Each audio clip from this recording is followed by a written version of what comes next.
സൈനിക താവളമുള്ളത്, ഖത്തറിൽ സൈനിക താവളമുണ്ട്. ഇവിടെയെല്ലാം കഴിഞ്ഞ ദിവസങ്ങളിൽ അവർക്ക് സൈനികർക്ക് പ്രത്യേക നിർദ്ദേശം, ജാഗ്രതാ നിർദ്ദേശം നൽകിയിട്ടുണ്ട്. ഏത് നിമിഷവും ആക്രമണത്തിന് സാധ്യതയുണ്ടെന്ന നിർദ്ദേശം നൽകിയിട്ടുണ്ട്. ഇറാൻ തന്നെ കഴിഞ്ഞ ദിവസം പറഞ്ഞത് ഏതെങ്കിലും തരത്തിൽ ഞങ്ങൾ ഗൾഫ് രാഷ്ട്രങ്ങളെ ആക്രമിക്കാൻ ഉദ്ദേശിക്കുന്നില്ല, പക്ഷേ ഏതെങ്കിലും തരത്തിൽ ഈ ഒരു പ്രതിസന്ധി നീണ്ടു പോവുകയാണെങ്കിൽ അല്ലെങ്കിൽ ഞങ്ങളുടെ മേൽ കൂടുതൽ പ്രയാസങ്ങൾ സൃഷ്ടിക്കുകയാണെങ്കിൽ ഇവിടെയുള്ള US താവളങ്ങളിൽ ആക്രമണം നടത്താൻ നിർബന്ധിതരാകുമെന്നുള്ള സൂചന ഇറാൻ ഒരു സങ്കീർണത അവിടെ ഉണ്ട്. അതുകൊണ്ട് തന്നെ ഗൾഫ് രാജ്യങ്ങൾക്ക് ഈ യുദ്ധം വളരെ വേഗത്തിൽ അവസാനിപ്പിക്കേണ്ട അത്യാവശ്യമുണ്ട്. എന്റെ കൂടെ MCA നാസർ കൂടിയുണ്ട്, മിഡിൽ ഈസ്റ്റ് ന്യൂസ് ഉണ്ട്. MCA, ഇതൊരു വലിയ യുദ്ധമായി വികസിക്കാൻ പോവുകയാണോ? സമവായത്തിന്റെ സാധ്യതകൾ അടയുകയാണോ?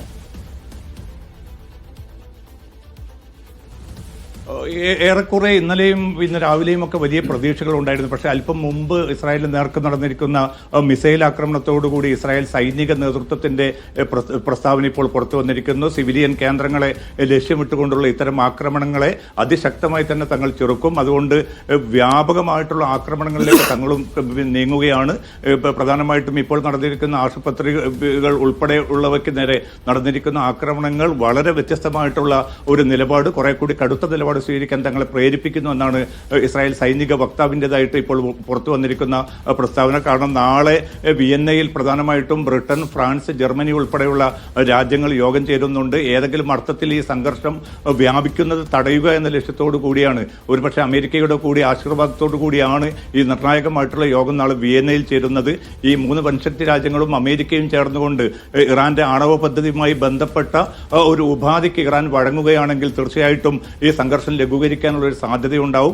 ആ സാധ്യതയെ തകിടം മറിക്കുന്നതാണ് ഇപ്പോൾ നടന്നുകൊണ്ടിരിക്കുന്ന ആക്രമണങ്ങൾ. കാരണം ഇന്ന് രാവിലെ ഇറാന്റെ ഏറ്റവും വലിയ ജല റിസോഴ്സുകൾക്ക് നേരെയാണ് ഇന്നിപ്പോൾ രാവിലെ ആക്രമണം നടന്നിരിക്കുന്നത്. കാരണം നേരത്തെയൊക്കെ സൈനിക ആണവ കേന്ദ്രങ്ങളിൽ മാത്രമായിരുന്നു ഈ ആക്രമണം പരിമിതപ്പെട്ടതെങ്കിൽ ഇപ്പോൾ കുറെ കൂടി വ്യാപ്തിയിലേക്ക് സിവിലിയൻ കേന്ദ്രങ്ങളിലേക്കും അതോടൊപ്പം തന്നെ ജനങ്ങളുമായി ബന്ധപ്പെട്ട കുടിവെള്ളം ഉൾപ്പെടെയുള്ള അതിന്റെ പ്രധാന കേന്ദ്രങ്ങളിലേക്ക് കൂടി ആക്രമണങ്ങൾ വ്യാപിക്കുന്നു. തുടർന്ന് ഇറാന്റെ ഭാഗത്തു നിന്ന് ഒരുപക്ഷെ ഇസ്രായേലിനെ പോലും ഞെട്ടിച്ചുകൊണ്ടുള്ള ആക്രമണമാണ് അല്പം മുമ്പ്, അരമണിക്കൂർ മുമ്പ് ഉണ്ടായിരിക്കുന്നത്. കാരണം സൊറോക്ക ആശുപത്രിയിൽ മാത്രം 1000-ലേറെ സൈനികരാണ്, ഗസയിൽ പരിക്കേറ്റ സൈനികരെയാണ് ചികിത്സിച്ചുകൊണ്ടിരിക്കുന്നത്. ആ ആശുപത്രി കെട്ടിടം പൂർണ്ണമായി തന്നെ വലിയ തോതിൽ നാശനഷ്ടങ്ങൾ ഉണ്ടായിരിക്കുന്നു. വിഷവാതകം അവിടെ വ്യാപിക്കുന്ന ഒരു സാഹചര്യത്തിൽ എല്ലാ സൈനികരെയും, പരിക്കേറ്റ് കിടക്കുന്ന സൈനികരെ പൂർണ്ണമായിട്ടും അവിടുന്ന് മാറ്റുന്ന ഒരു പ്രക്രിയയാണ് ഇപ്പോൾ നടന്നുകൊണ്ടിരിക്കുന്നത്. അതോടൊപ്പം തന്നെ ബീർഷബയിൽ ചില കെട്ടിടങ്ങൾ പൂർണ്ണമായിട്ടും തകരുകയും അതിൽ നിരവധി പേർക്ക് കുടുങ്ങിക്കിടക്കുന്നതായിട്ടുള്ള റിപ്പോർട്ടുകളാണ് ഇസ്രായേൽ മാധ്യമങ്ങൾ പുറത്തുവിടുന്നത്. കാരണം ഇത്രയും അപ്രതീക്ഷിതമായിട്ടുള്ള ഒരു ആഘാതം അല്ലെങ്കിൽ ഒരു മിസൈൽ ആക്രമണം ഇസ്രായേൽ ഇന്ന് പ്രതീക്ഷിച്ചിരുന്നില്ല.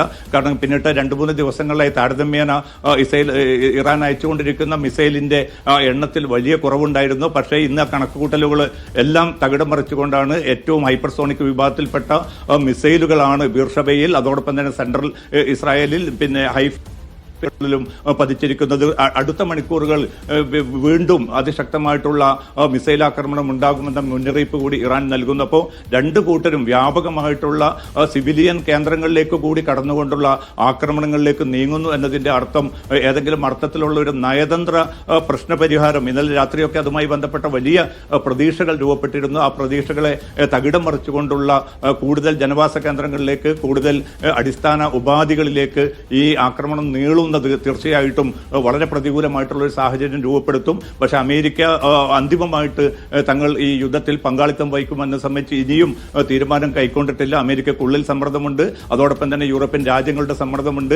ഗൾഫ് രാജ്യങ്ങളാണ് അതിശക്തമായിട്ടുള്ള ഒരു നിലപാട് ഇക്കാര്യത്തിൽ പ്രഖ്യാപിച്ചിരിക്കുന്നത്. കാരണം ഇന്നലെ UAE പ്രസിഡന്റ് ഷെയ്ഖ് മുഹമ്മദ് നേരിട്ട് തന്നെ ഇറാൻ പ്രസിഡന്റ് മസൂദ് പെഷസ്കിയാനുമായി ടെലിഫോണിൽ സംസാരിച്ചു. ഇറാന് പൂർണ്ണ പിന്തുണയാണ് UAE ഉൾപ്പെടെയുള്ള രാജ്യം പ്രഖ്യാപിച്ചിരിക്കുന്നത്. കാരണം ഇസ്രായേലിന്റെ കടന്നാക്രമണങ്ങളെ ഒരു നിലക്കും തങ്ങൾക്ക് അംഗീകരിക്കാനാവില്ല.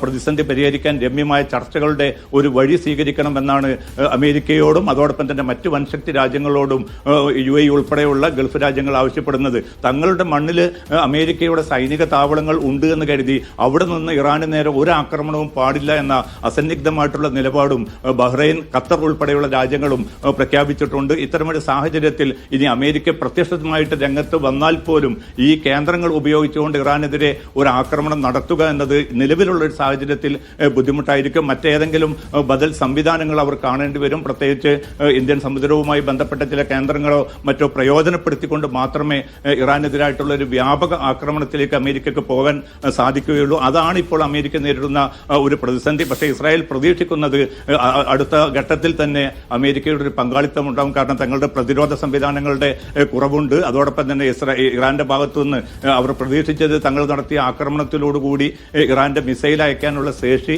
പരമാവധി കുറച്ചുകൊണ്ടുവരാൻ സാധിച്ചു. റോക്കറ്റ് ലോഞ്ചറുകളും മറ്റും നിരവധി തകർത്ത ഒരു സാഹചര്യത്തിൽ ഇറാന് ആ അർത്ഥത്തിലുള്ള ഒരു ഒഫൻസീവായിട്ടുള്ള നീക്കങ്ങൾ ഇനി അധികം നടത്താൻ പറ്റില്ല എന്നൊരു കണക്കുകൂട്ടലായിരുന്നു ഇന്നലെ രാത്രി വരെ. പക്ഷെ അത് പൂർണ്ണമായിട്ടും തകിടം മറിച്ചുകൊണ്ടാണ് ഇന്നിപ്പം ബീർഷബയിലേക്ക് സെൻട്രൽ ഇസ്രായേലിന്റെ പല ഭാഗങ്ങളിലേക്ക് അതോടൊപ്പം തന്നെ അധിനിവിഷ്ട പ്രദേശങ്ങളിലേക്കൊക്കെയും ഈ ആക്രമണം ഉണ്ടായിരിക്കുന്നത്. കാരണം